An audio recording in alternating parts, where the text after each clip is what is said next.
Good morning, everyone, and thank you for coming to celebrate our graduation. We've worked very hard for this day and are thankful that everyone here, our family, friends, and teachers, could join us in celebrating the class of 2013. Now, there is something you should know about us. We, class of 2013, are survivors. Throughout our high school years, there are many things we have survived, some difficult and some frightening. I've compiled a list for your enjoyment of many things we have survived these 4 years. December 21st, 2012, the day the world was supposed to end. When Northwestern stole the Bearcat head. That one teacher who would never cut you a break. Twitter fights. Pretentious hipsters. That one PE class that we all had to take to graduate. Cafeteria food, except for the nachos, because those were delicious. Throwback Thursdays, when all of your friends post the worst pictures ever taken of you on the internet. Your best friends thinking your younger sibling is cooler than you. I love you, Sam. Getting caught driving out to Bojangles during lunch. Dress code. And of course, Mr. All not letting us twerk at prom.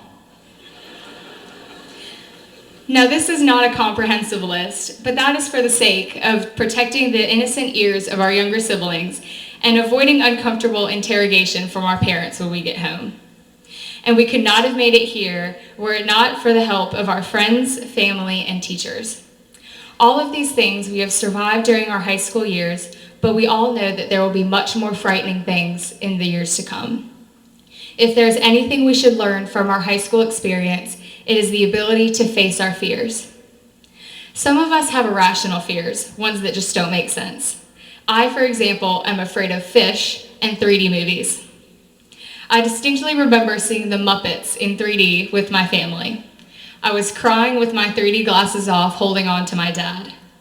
This was last week. Just kidding, as far as you know.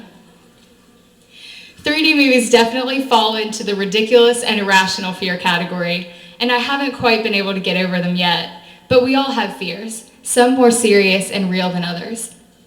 This quote from Princess Diaries teaches us about fear and how we deal with it.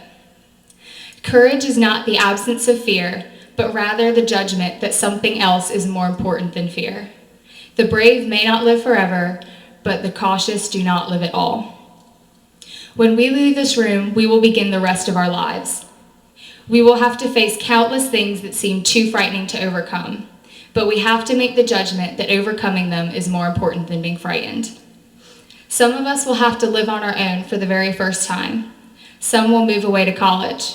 Some will leave searching for new places and people, and some will begin a career. Starting new things and leaving what is comfortable and familiar is scary for anyone.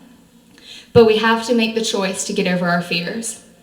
A wise man named Albus Dumbledore once said, "It is our choices that show what we truly are, far more than our abilities." But there is something else I've learned in high school. It's not just about surviving through the difficult times and facing our fears. It's about helping others survive their own difficulties and get over their fears as well. My mother has been a living example of this throughout my life, and she never fails to be someone else's courage when they need it. So, to amend the words of Princess Diaries, courage is not the absence of fear, but rather making the judgment that somebody else is more important than fear.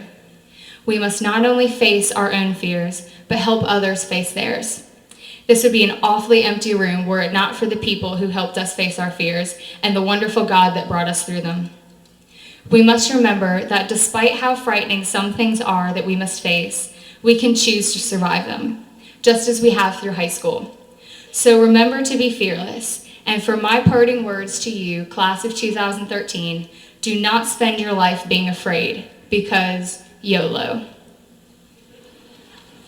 Thank you.